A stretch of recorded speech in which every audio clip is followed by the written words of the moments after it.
আমার বন্ধু একজন হিন্দু, তাকে বলেছি যে পাথর, গাছ বা সূর্য ঈশ্বর না। তখন সে প্রশ্ন করেছে, তোমরা কাবার দিকে সেজদা করো কেন, অন্য কোনো দিকে না কেন? ভাই প্রশ্ন করলেন যে এক কথায় ইসলাম ধর্মে যদি মূর্তি পূজা নিষিদ্ধ হয়, পাথর, মূর্তি ইত্যাদিকে পূজা করা, তাহলে মুসলিমরা কাবাকে সেজদা করে কেন? আমরা কি কাবাকে পূজা করি অথবা কাবার দিকে কেন? আমরা কি কাবার উপাসনা করি? এই প্রশ্নের উত্তরে বলবেন, এটা খুব কমন প্রশ্ন, যে মুসলিমরা কখনো কাবাকে পূজা করে না। কাবা হলো আমাদের কিবলা, আমাদের ইবাদতের দিক। আর মুসলিমরা আমরা একতায় বিশ্বাস করি। যখন আমরা নামাজ আদায় করি, পবিত্র কোরআন বলছে সূরা বাকারার 144 নম্বর আয়াতে উল্লেখ করা হয়েছে যে তোমরা যেখানেই থাকো কাবার দিকে মুখ ফিরিয়ে সেজদা করো, সেটাই আমাদের কিবলা। যেমন ধরেন আপনি সালাত আদায় করবেন এই হলের মধ্যে, কেউ বলবে উত্তর দিকে মুখ করে দাঁড়ায়, কেউ বলবে দক্ষিণ দিকে, কেউ বলবে পূর্ব, কেউ বলবে পশ্চিম। আর একতার জন্য আমরা পুরো পৃথিবীর মুসলিম, আমরা সবাই একদিকে সেজদা করি, সেটাই আমাদের কিবলা অর্থাৎ কাবা। আমরা উত্তর দিকে থাকলে দক্ষিণ দিকে সেজদা করি, আমরা দক্ষিণে থাকলে উত্তর দিকে সেজদা করি, পশ্চিমে থাকলে পূবে করি, পূবে থাকলে পশ্চিমে করি সেজদা। আর যদি ভালো করে দেখেন, প্রথম যিনি এই পৃথিবীর সম্পূর্ণ ম্যাপ আঁকেন তিনি একজন মুসলিম, মোহাম্মদ আলী ইদ্রিসি এঁকেছিলেন 1154 সালে। প্রথম মুসলিমরা যে ম্যাপটা এঁকেছিল সেটার দক্ষিণ মেরু উপরে, উত্তর মেরু নিচে, কাবা ছিল সেন্টারে। পরবর্তীতে পশ্চিমারা এই ম্যাপটা আঁকলো, তারা এই ম্যাপটাকে একদম উল্টে দিল, উত্তর মেরু উপরে, দক্ষিণ মেরু নিচে, তারপরেও কাবা শরীফ সেন্টার, আলহামদুলিল্লাহ। এছাড়াও যখন আমরা হজে যাই বা উমরা, যখন আমরা মক্কা যাই, আমরা তাওয়াফ করি, আমরা কাবার চারপাশে প্রদক্ষিণ করি কারণ আল্লাহ তাআলা ও নবীজি সাল্লাল্লাহু আলাইহি ওয়াসাল্লাম আমাদের সেরকমই নির্দেশ দিয়েছেন। কিন্তু যদি যুক্তি দিয়ে দেখেন, যেটা আমার মনে হয় যে প্রত্যেকটা বৃত্তেরই মাত্র একটাই সেন্টার থাকে, তাই যখন আমরা কাবার চারপাশে প্রদক্ষিণ করি আমরা সাক্ষ্য দেই যে আল্লাহ তাআলা কেবলমাত্র একজন, ঈশ্বর একজন। আর ইসলাম ধর্মের দ্বিতীয় খলিফা হযরত ওমর রাদিয়াল্লাহু আনহু বলেছেন, এটা আছে সহিহ বুখারীতে দ্বিতীয় খণ্ডের বুক অফ হজ 56 নম্বর অধ্যায়ের 675 নম্বর হাদিস। হযরত ওমর রাদিয়াল্লাহু আনহু তিনি বলেছেন যে এই কালো পাথরকে চুমু দিচ্ছি কারণ নবীজিকে এই পাথর চুমু দিতে দেখেছি, তা না হলে এই কালো পাথর আমার কোনো উপকার করতে পারবে না, কোনো ক্ষতিও করতে পারবে না। তাই এই কথাটা যে কালো পাথর আমার উপকার করতে পারবে না, কোনো ক্ষতিও করতে পারবে না, এতেই প্রমাণিত হয় যে মুসলিমরা কখনোই কাবাকে পূজা করে না। এছাড়াও আমি এখানে আরেকটা যুক্তি দেখাতে পারি যে আমাদের প্রিয় নবীজির সময়ে তার সাহাবীগণ, অনেক সাহাবী ছিলেন যারা কাবার উপরে দাঁড়িয়ে আজান দিয়েছিলেন, নামাজের জন্য আহ্বান করেছিলেন। কোন মূর্তি পূজারী তার পূজনীয় মূর্তির উপর এভাবে দাঁড়াবে? এতেই প্রমাণিত হয় যে মুসলিমরা আমরা কাবাকে পূজা করি না, এটা একতার জন্য, কিবলার জন্য যখন আমরা নামাজ আদায় করি। আশা করি উত্তরটা পেয়েছেন। হ্যাঁ ভাই বলেন। আমি পবিত্র কোরআনে এটা পড়েছি যে আল্লাহ সবকিছু নিয়ন্ত্রণ করেন।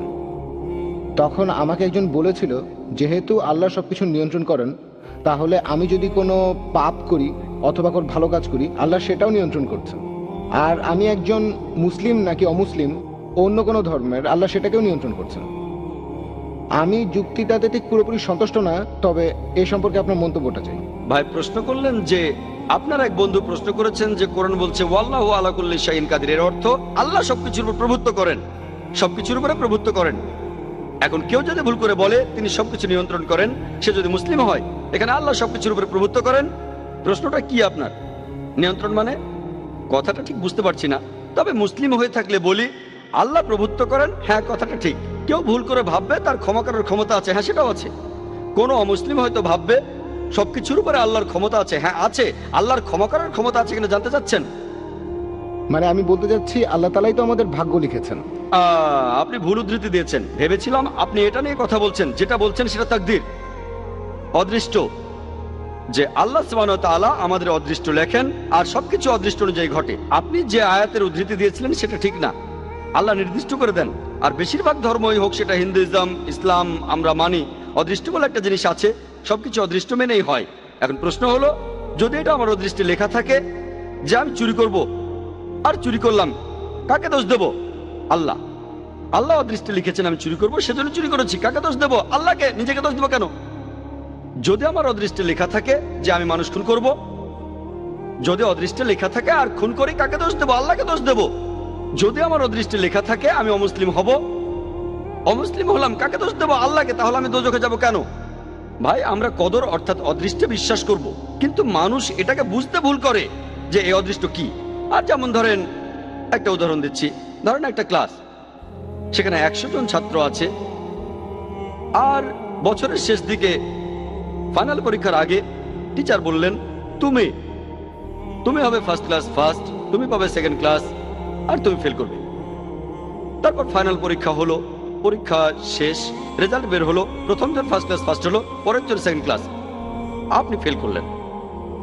উদাহরণ দিচ্ছি, কিছু মনে করবেন না। এখন আমি আপনাকে প্রশ্ন করি, যে ছেলেটা ফেল করেছে, যে ছাত্রটা ফেল করেছে, সে কি টিচারকে বলবে যেহেতু আপনি বলেছিলেন সেজন্য ফেল করেছি? আপনি কি টিচারকে দোষ দেবেন? না। যেহেতু টিচার 1 বছর পড়িয়েছেন, তিনি জানেন যে এই ছাত্রটা খুব মনোযোগী, ঠিকমতো পড়াশোনা করলে সে ফার্স্ট ক্লাস ফার্স্ট হবে, সেকেন্ড ক্লাস, এটা ফাঁকিবাজ, ঠিকমতো লেখাপড়া করে না, ফেল করবে। টিচার অনুমান করেছিলেন বলেই কি তাকে দোষ দেবেন? না। একইভাবে আল্লাহ সুবহানাহু ওয়া তাআলা, তিনি এই টিচারদের চাইতে অনেক বড়, তার আছে ইলমে গায়েব, তিনি ভবিষ্যতের কথাগুলো জানেন, তিনিই হলেন সবচেয়ে বড় টিচার। তবে আল্লাহ তাআলা, তার রয়েছে ইলমে গায়েব, তিনি জানেন যে ভবিষ্যতে কি হতে যাচ্ছে, আল্লাহ তাআলা আগেই সেটা লিখে রাখেন। যেমন ধরেন, একটা রাস্তার সামনে দাঁড়ালেন, 5টা রাস্তা, 1 2 3 4 5, আপনি যে কোনো একটা বেছে নেন, বেছে নিলেন রাস্তা নম্বর 2। এখন আল্লাহ আগে থেকে জানেন যখন এই লোকটা ক্রস রোডের সামনে আসবে সে বেছে নেবে 2 নম্বর রাস্তা, আল্লাহ আগে থেকে সেটা লিখে রেখেছেন। এই লোকটা যখন এখানে আসবে সে বেছে নেবে 2 নম্বর রাস্তা, আল্লাহ লিখেছেন বলে এটা হচ্ছে না, কিন্তু এমনটা ভবিষ্যতে হবে বলে আল্লাহ আগে থেকে লিখে রেখেছেন। বুঝতে পেরেছেন? আল্লাহর আছে ইলমে গায়েব। ধরেন আপনি পাশ করলেন কলেজ থেকে, হতে পারেন ডাক্তার অথবা হবেন ইঞ্জিনিয়ার, আপনি ঠিক করলেন ডাক্তার হবেন। এমন না যে যেহেতু আল্লাহ লিখে দিয়েছেন তাই আপনি ডাক্তার হবেন। আল্লাহ জানেন কলেজ থেকে পাশ করার পর আপনি ডাক্তার বা ইঞ্জিনিয়ার হতে পারেন। আপনি সব সাবজেক্টে ভালো নম্বর পেয়েছেন, পিসিবিএম, ফিজিক্স, কেমিস্ট্রি, বায়োলজি আর ম্যাথ, ভালো নম্বর, আপনি ঠিক করলেন ডাক্তার হবেন। আল্লাহ জানেন আপনার চয়েস দুটো, আপনি ডাক্তার হবেন, তাই আল্লাহ লিখে রেখেছেন আপনি ডাক্তার হবেন। তারপর যখন আপনি উপার্জন করবেন, আপনি 1000 টাকা কামাতে পারেন সৎভাবে, অথবা আপনি টাকা চুরি করতে পারেন, আপনি তখন চুরি করলেন। আল্লাহ জানেন যখন এই লোক বড় হবে তখন সে টাকা কামাতে পারে সৎভাবে, বা চুরি করে সে তখন চুরি করবে। আপনি যে চুরি করবেন সেটা আল্লাহ জানেন। আপনার বয়স যখন 25 বছর হবে তখন আপনি চুরি করবেন, আল্লাহ আগে থেকে জানেন, তাই লিখে রেখেছেন। আল্লাহ লিখেছেন বলে আপনি চুরি করছেন এমন না, যেহেতু আপনি চুরি করবেন তাই আল্লাহ লিখে রেখেছেন। বুঝতে পেরেছেন? তাহলে অদৃষ্ট হচ্ছে যেটা আল্লাহ তাআলা লিখে রেখেছেন। কিছু জিনিস ফিক্সড, কে কখন জন্মাবে ইত্যাদি, তবে বাকি জিনিসগুলো এমন না, আপনি ঠিক করবেন। সেজন্য আল্লামা ইকবাল বলেছেন, খুদ কো কার ইতনা বুলন্দ क्या तकदीर के पहले আল্লাহ अपने बंदे से खुद पूछे बता दे राजा क्या है। অর্থাৎ নিজেকে এতটাই মহান বানাও যে অদৃষ্ট লেখার আগে আল্লাহ নিজে জিজ্ঞাসা করবেন তার বান্দাদের যে তোমার ইচ্ছা কি। এটা একটা শায়রি। তাই আমাদের কাজগুলোর দায় আমাদের, সব দায় আমাদের। কেউ যদি বলে আমি পাপ করেছি, কাকে দোষ দেবেন? তাকে দোষ দেবেন। আল্লাহ আমাদের সুযোগ দিয়েছেন, এই যে নির্দেশনা, এটা মানুন, মেনে চললে ভালো, না মানলে দায় আপনার। একইভাবে কোনো অমুসলিম, সে যে মুসলিম না, দোষটা কার? আমাদের নবীজি মুহাম্মদ সাল্লাল্লাহু আলাইহি ওয়াসাল্লাম বলেছেন, প্রত্যেক শিশুই দ্বীনুল ফিতর নিয়ে জন্মায়। সবাই জন্মায় মুসলিম হয়ে। মুসলিম মানে যে আল্লাহর কাছে নিজের ইচ্ছাকে সমর্পণ করে। প্রত্যেক শিশুর জন্মের পর তার হার্টবিট আল্লাহর কথা বলে, তার শ্বাস প্রশ্বাস আল্লাহর কথা বলে, তার চিন্তা ভাবনাও আল্লাহর কথা বলে। পরবর্তীতে যেটা হয় তাকে প্রভাবিত করে তার গুরুজনেরা, তার বাবা মা। তখন সে মূর্তি পূজা শুরু করে, সে আগুনের পূজা শুরু করে, তারপর সে অমুসলিম হয়ে যায়। তাই যখন কোনো অমুসলিম ইসলাম গ্রহণ করে, সঠিক শব্দটা কনভার্ট না, এটা হচ্ছে রিভার্ট। প্রত্যেক মানুষ জন্মায় মুসলিম হয়ে, ভুল পথে যাওয়ার পরে সে ফিরে আসে, তাই সঠিক শব্দটা হলো রিভার্ট। তাহলে আপনার অমুসলিম বন্ধুকে বলেন, এই যে এই নাও কোরআন, এটা মানো, তোমার সামনে তো মুসলিম হওয়ার সুযোগ আছে। তাকে বোঝান, কোরআন পড়েন, মেনে চলেন। যদি বুঝতে অসুবিধা হয় আমাকে জিজ্ঞেস করেন, আমাকে জিজ্ঞেস করতে না পারলে আইআরএফে এসে জিজ্ঞেস করেন, তারা সাহায্য করবে। এই কোরআনটা নেন। আপনি এমন কথা কোনো অমুসলিমকে বলতে পারবেন না যে মুসলিম হতে পারবে না। ঠিক, সে তখন আপনাকে বলতে পারে, আপনি বাইবেল পড়েন আর বেদ পড়েন, আপনি খ্রিস্টান বা হিন্দু হয়ে যাবেন। আমার ভিডিও ক্যাসেট দেখে তর্ক করতে পারেন। দুই দিকে, এটা two way traffic, one way না। আমরাও তাদের একই কথা বলবো, এই যে বাইবেল এটা পড়েন আর তারপর দেখেন আমি আপনাদের চাইতে বেশি খ্রিস্টান। ঠিক না ভুল? তাহলে two way traffic, one way না। এখানে সবার জন্য সমান সুযোগ। ওয়ান ওয়ে ট্রাফিক ঠিক না। আমরা সবাইকে সমান সুযোগ দেব। আল্লাহ আমাদের ব্রেন দিয়েছেন, আমাদের বুদ্ধি দিয়েছেন। আমরা মানুষরা যে অনেক উন্নত কারণটা এই না যে আমরা অনেক হ্যান্ডসাম, আমাদের ব্রেনটা ব্যবহার করতে হবে। সত্যের পথে আসার জন্য আপনারা অমুসলিম বন্ধুকে বলেন, হ্যাঁ আল্লাহ আমাদের সবাইকেই সুযোগ দিয়েছেন, আমরা বেছে নিতে পারবো। তবে আল্লাহ আগে থেকেই যে এই লোক কোরআন পড়ার পরে মুসলিম হবে কিনা, প্রথম জন দ্বিতীয় জন, এখন আল্লাহ জানেন প্রথম জন মুসলিম হবে, দ্বিতীয় জন হবে না। আমি বা আপনি জানি না, আমি শুধু উদাহরণ দিলাম, আমি আসলে জানি না প্রথম লোকটা মুসলিম হবে নাকি দ্বিতীয় লোকটা, দুজনে হবে নাকি কেউ হবে না। আমি শুধু উদাহরণ দিলাম, যদি মুসলিম হয় সেটা তার তকদিরে হবে। সে কোরআন পেয়েছে, তারপর পড়েছে, হয় সেটা মেনেছে নয়তো মানেনি। কোরআন বলছে যে কিয়ামতের দিন যারা এই সত্য ধর্মকে ত্যাগ করেছে তাদের কেউ কথা বলবে না, ও আল্লাহ আপনি অবিচার করছেন। তারা শুধু বলবে আমাদের মাফ করুন। আল্লাহ বলবেন দেরি হয়ে গেছে, দেরি করেছো। আল্লাহ তাআলা বলেছেন যেসব লোকজনকে দোজখে পাঠানো হবে তারা কেউ বলবে না যে আল্লাহ তাআলা অবিচার করছেন, সবকিছু একেবারে তাদের সামনেই থাকবে। এখন আমরা ভিডিওতে আগের জিনিস দেখতে পারি, আল্লাহ কিভাবে করবেন সেটা জানি না। আল্লাহ বলেছেন তোমাদের শরীর তোমাদের বিরুদ্ধে সাক্ষ্য দেবে, তোমাদের চোখ তোমাদের বিরুদ্ধে সাক্ষ্য দেবে, তাই সেখানে অন্য কারো প্রয়োজন নেই। আপনি নিজেই বুঝতে পারবেন আপনার ভুলগুলো কি কি ছিল। যখন আল্লাহর কাছে বলবেন আমাকে মাফ করেন, আল্লাহ বলবেন দেরি হয়ে গেছে। সুযোগটা পাচ্ছেন এই পৃথিবীতে, এত ভুল করার পরও আল্লাহ আপনাকে সুযোগ দিচ্ছেন, ভুল করছেন আবার সুযোগ দিচ্ছে আল্লাহ। এই জীবনের পরে পরকালে হিসাব কিতাব, শেষ বিচারের দিন আপনার কাজের উপর নির্ভর করে আপনার বিচার করা হবে। কাজের উপর নির্ভর করে আপনি যাবেন বেহেশত বা দোজখে। আশা করি উত্তরটা পেয়ে। আপনার লেকচার শোনার পরে জানতে পারলাম যে মুসলিমদের জন্য দাওয়া খুব গুরুত্বপূর্ণ। তবে মুসলিম মহিলারা তারা ঘরের দেখাশোনা করে, ভদ্রতা বজায় রাখে। আমার মনে হয় মুসলিম মহিলাদের জন্য দাওয়া দেয়াটা বেশ কঠিন, অন্তর্মুখী মানুষের জন্য আরো কঠিন। এই ধরনের ক্ষেত্রে দাওয়া দেওয়ার ব্যাপারে কিছু বলবেন?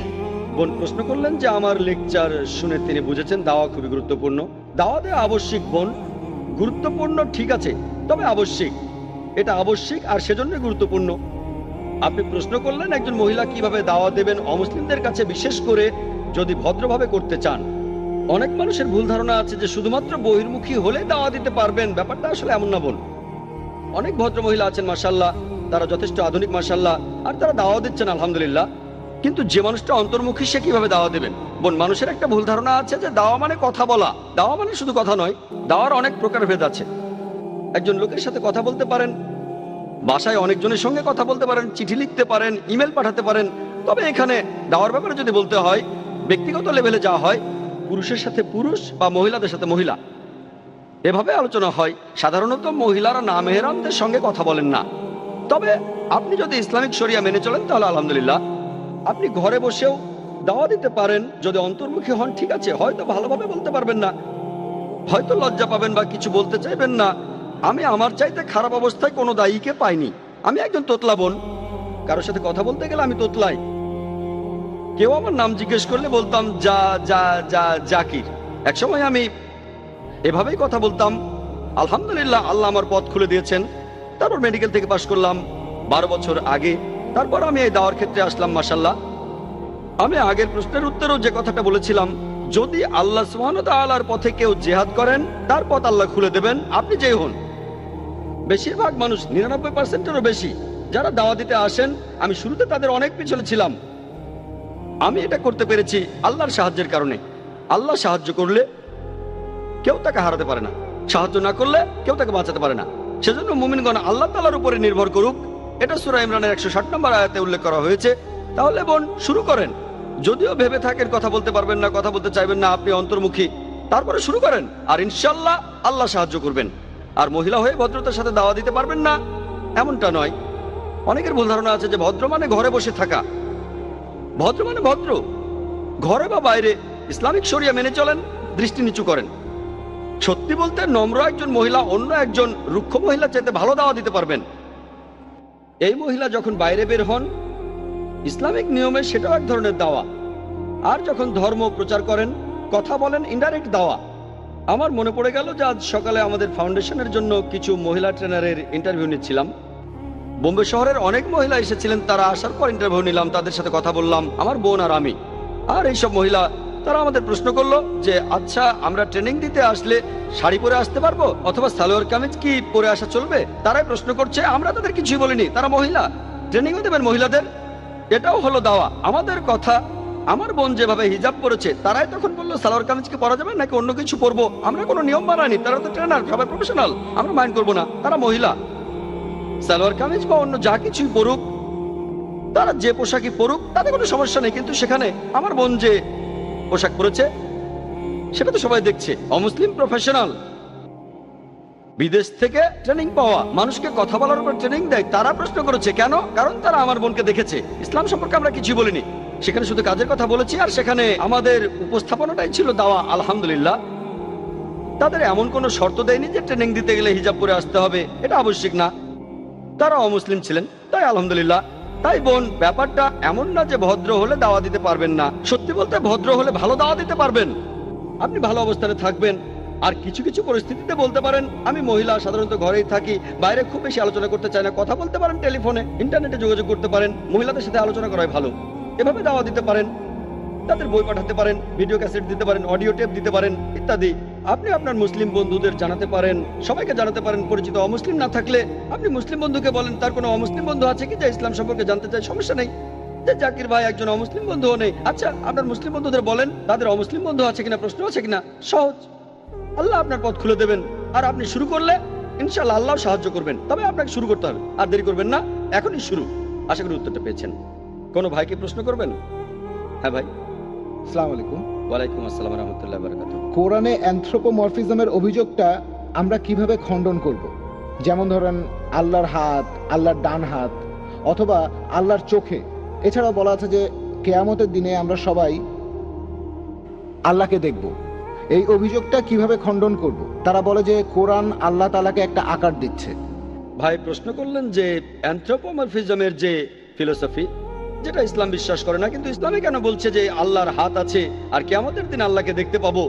আর অ্যানথ্রোপোমরফিজম শব্দটার অর্থ কি? অ্যানথ্রোপোমরফিজম মানে মহান স্রষ্টা তিনি পৃথিবীতে আসছেন বিভিন্ন জীবের রূপে, আর সেই রূপ নিয়েছেন যাকে আমরা চিনি। যেমন ধরেন মানুষ চিন্তা করবে একজন মানুষের মতো, পশু চিন্তা করবে পশুর মতো। তাহলে পশুদের জন্য আসবে একটা পশু, কিন্তু যেহেতু তিনি ঈশ্বর পশু হয়ে এসেছেন এই পৃথিবীতে, তখন পৃথিবীর মানুষও সেই পশু ঈশ্বরকে শ্রদ্ধা করবে। এভাবে ঈশ্বরের বিভিন্ন রূপ দেখা যায়, যেটা কল্পনা করতে পারি, যেটা চিন্তা করতে পারি। সেজন্যই বললাম ইসলাম বিশ্বাস করে না অ্যানথ্রোপোমরফিজমে। এখন এই ফিলোসফিটার ভিত্তি হলো এই যে আমাদের সৃষ্টিকর্তা এত মহান, এত পবিত্র, এত ধার্মিক যে তিনি মানুষের অসুবিধাগুলো বুঝতে পারেন না। অ্যানথ্রোপোমরফিজম এটা হলো মানুষের ক্ষেত্রে। তাই মানুষ এমন বলে যে তিনি খুব পবিত্র, খুব বিশুদ্ধ। তিনি জানেন না যে মানুষের কেমন লাগে যখন ব্যথা পায়, যখন সমস্যায় পড়ে, যখন সে বিপদে পড়ে। তাই আমাদের স্রষ্টা একজন মানুষ হয়ে জানতে চান মানুষের জন্য কোনটা ভালো আর কোনটা খারাপ। শুনে মনে হতে পারে খুব সুন্দর যুক্তি, সৃষ্টিকর্তা কত পবিত্র, কত বিশুদ্ধ, কত ধার্মিক। তিনি তো মানুষের সীমাবদ্ধতা জানেন না, তাই তিনি মানুষের জন্ম নিয়ে সেটা বোঝার চেষ্টা করেন, তারপর বলেন মানুষের জন্য কোনটা ভালো আর কোনটা খারাপ। ধরেন আমি বানালাম একটা ভিসিআর, ভিডিও ক্যাসেট রেকর্ডার। এখন ভিসিআর এর জন্য কোনটা ভালো আর কোনটা খারাপ সেটা জানার জন্য আমাকে কি ভিসিআর হতে হবে? না। এখন যেহেতু আমি প্রস্তুতকারী, আমি বানিয়েছি এটা, এর জন্য কোনটা ভালো আর কোনটা খারাপ সেটা জানতে আমাকে ভিসিআর হতে হবে না। আমি যেটা করব, তৈরি করব একটা ইনস্ট্রাকশন ম্যানুয়াল। ইনস্ট্রাকশন ম্যানুয়াল মানুষ জাতির জন্য, সেটা এই পবিত্র কোরআন। এখন ভিসিআর এর জন্য একটা ইনস্ট্রাকশন ম্যানুয়াল লিখবো যে যদি ভিডিও ক্যাসেট চালাতে চান ক্যাসেটটা ভেতরে ঢোকান, তারপর প্লে বাটনে চাপ দেন। যদি বন্ধ করতে চান স্টপ বাটনে চাপ দেন। ফাস্ট ফরওয়ার্ড করতে চান এফএম বাটনে চাপ দেন। উপর থেকে ফেলবেন না, তাহলে নষ্ট হয়ে যাবে। পানিতে ডোবাবেন না, নষ্ট হয়ে যাবে। আমি একটা ইনস্ট্রাকশন ম্যানুয়াল লিখবো। একইভাবে মানুষ জাতির জন্য আল্লাহ সুবহানাহু ওয়া তাআলা হলেন স্রষ্টা, আর মানুষের জন্য সেরা ইনস্ট্রাকশন ম্যানুয়াল, যেটা আগেও বলেছি, হলো এই পবিত্র কোরআন। মানুষের প্রতি নির্দেশগুলো এই বইতে আছে। এখন কারো কারো মনে হতে পারে, আর আপনিও ঠিক বলেছেন, যে কিছু লোক ভুল বুঝে কথা বলতে পারে যে আল্লাহ তাআলার হাত আছে, আল্লাহর আকৃতি আছে। এ কথাটা কোরআনের বিরুদ্ধে যায় কিনা? এই উত্তরটা আছে সূরা সূরাতে। এখানে 11 নম্বর আয়াতে উল্লেখ করা হয়েছে যে লাইসা কামিসলি শাই, কোনো কিছু তার সাদৃশ্য নয়। আল্লাহর মতো আর কিছুই নেই। তিনি শোনেন আর দেখেন, কিন্তু সেটা আমাদের মতো দেখাশোনা নয়। আল্লাহ পবিত্র কোরআনে বলেছেন ওয়া লাম ইয়াকুল্লাহু কুফুয়ান আহাদ, সূরা ইখলাসের 4 নম্বর আয়াতে উল্লেখ করা হয়েছে তার সমতুল্য কেউ নেই। সূরা সূরার 11 নম্বর আয়াতেও একই রকম কথা আছে, কোনো কিছুই আল্লাহ সুবহানাহু ওয়া তাআলার সাদৃশ্য নয়। আল্লাহ যখন হাতের কথা বলছেন, তিনি এখানে মানুষের হাতের কথা বলছেন না। যেমন আঙ্গুল আছে, আল্লাহর হাত, ব্যাস। কিভাবে? আল্লাহ মালুম। আল্লাহ তাআলা এভাবে তার কিছু বৈশিষ্ট্যের কথা বলেছেন, কোরআনে আছে আর সহিহ হাদিসে আছে, আমরাও মানি। এটা বাদে আল্লাহ মালুম। তার হাত আছে, আছে। কিভাবে? আল্লাহ মালুম। তিনি শোনেন, হ্যাঁ শোনেন। কিভাবে? আল্লাহ মালুম। তিনি কি আমাদের মতো সাউন্ড ওয়েভ থেকে কথা শোনেন? সেটা আলাদা, কেমন আমরা জানি না। আমাদের সাউন্ড ওয়েভ লাগে, কানের প্রয়োজন হয়, অঙ্গ প্রত্যঙ্গ সবকিছু আল্লাহ সুবহানাহু ওয়া তাআলা শোনেন, তবে আমাদের মতো করে না। তাই এই ব্যাপারটা অ্যানথ্রোপোমরফিজমের আওতায় পড়ে না। অন্যান্য ধর্মে দেখবেন অ্যানথ্রোপোমরফিজম বলতে মানুষ ঈশ্বরকে বোঝায়। স্রষ্টা যখন মানুষ হয়ে জন্মান, অন্যান্য ধর্মগুলোতে আছে, হোক সেটা হিন্দুইজম বা খ্রিস্টান ধর্ম, তাকে খাবার খেতে হয়, তাকে তখন ঘুমাতে হয়। পবিত্র কোরআনে সূরা আনামের 14 নম্বর আয়াতে উল্লেখ করা হয়েছে, তিনি খাদ্য দান করেন, তাকে কেউ খাদ্য দান করে না। অন্যান্য ধর্মের যে ঈশ্বরগুলো আছে দেখবেন তারা ঘুমায়। পবিত্র কোরআনে সূরা বাকারার 255 নম্বর আয়াতে বলা হয়েছে, আয়াতুল কুরসি, আল্লাহু লা ইলাহা ইল্লাহু হুয়াল হাইয়ুল কাইয়ুম লা তাখুযুহু সিনাতুন ওয়া লা নাওম লাহু মা ফিস সামাওয়াতি ওয়া মা ফিল আরদ, যে তিনি চিরস্থায়ী, তিনি অবিনশ্বর, তার বিশ্রামের প্রয়োজন হয় না, তিনি কখনো ঘুমান না, তন্দ্রা তাকে স্পর্শ করে না। তাহলে দেখতেই পাচ্ছেন এই স্রষ্টাতে অনেক পার্থক্য, নাম এক হলেও পার্থক্য অনেক। তাই যেহেতু আল্লাহ বলেছেন তার হাত আছে, অবশ্যই কিভাবে আল্লাহ মালুম। অ্যানথ্রোপোমরফিজম বলছে না যে আল্লাহকে দেখা যাবে না। আমি তো এটা বলতে পারি যে এখানে এই মানুষের রূপে আমরা আল্লাহকে দেখতে পাবো না, তবে পরকাল বা আখিরাতে পরবর্তী জীবনে অবশ্যই আল্লাহকে দেখতে পাবো। সেজন্য একটা হাদিসে বলা হয়েছে যে রোজ কিয়ামতের দিনে বিচারের পরে যদি যায়, ইনশাআল্লাহ দোয়া করে আপনি যেন বেহেশতে যান। আপনি জান্নাতে গেলে আল্লাহ তাআলা আপনাকে অন্যভাবে বিচার করতে চাইবেন। তিনি আমাদের মতো হবেন না। আমাদের যেমন আছে ঠোঁট, নাক, চোখ, একইভাবে বললাম হাতের কথা, হ্যাঁ আল্লাহর হাত আছে, কিভাবে আল্লাহ মালুম। তাই ইসলামের স্রষ্টার ধারণাটা অন্যান্য ধর্মের স্রষ্টার মতো নয়, এর মধ্যে অনেক পার্থক্য আছে। আল্লাহ আমাদের স্রষ্টা, তিনি সম্পূর্ণভাবে আলাদা বৈশিষ্ট্যের। আশা করি উত্তরটা পেয়েছেন। ওয়া আখির দাওয়ানা আলহামদুলিল্লাহি রাব্বিল আলামিন।